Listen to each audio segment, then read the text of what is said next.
Carry. I'd like to see if we could get the city police departments, the individual city police departments, to also join with Sheriff Tony. I think this is impactful. I'd love to see it, all over the state, but we're working in Broward County and this is where we are. Letters to the editor.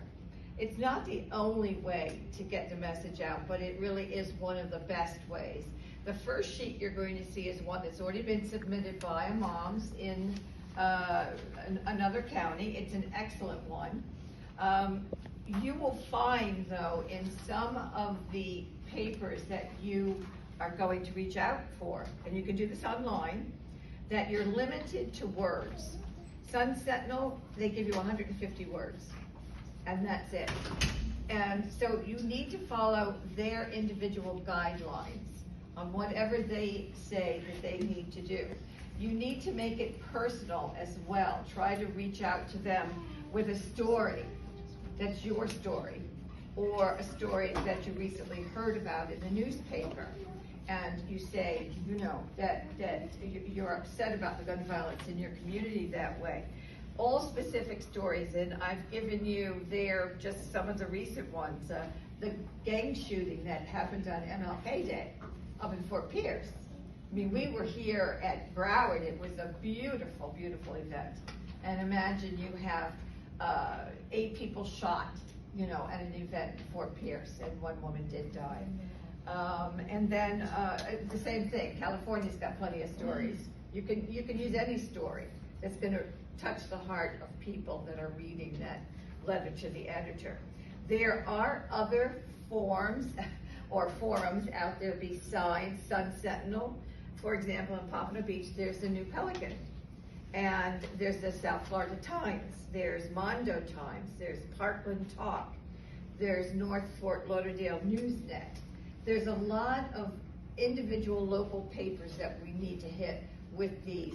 And it's not just a letter to the editor, there's also opinions that you can give. Now, if you could ever get a newspaper to allow you to, write an opinion, and they actually call it an op-ed, it's a lot more words, goes up to 600 words, and you can get a lot more out there on the subject matter. I think it's tough to do, but I still think it's worth trying.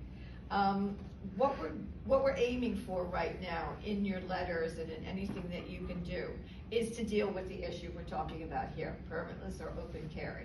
That's the central focus for this particular time and this particular legislative session. So anytime you can write something out, anytime you can voice your opinion, anytime you can go to a meeting and you can ask a question, jump on it. It's important.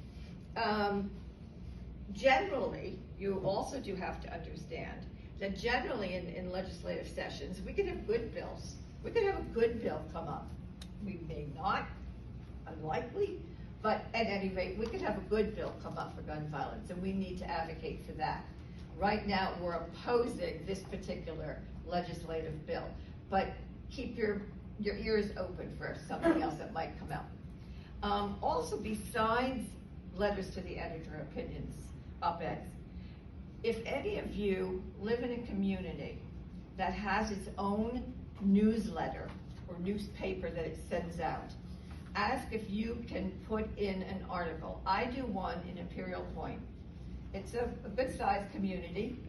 I know the president of the association, and she allows me every 2 months to put in an article along with all the legislators and everybody else that they've got in there on Moms Demand Action and what we're doing currently. And that would be another, thank you, it looks like this. Okay, and that would be another way to reach your neighbors and people in your own community. So ask if Plantation has one, ask if well, we know Parkland probably does.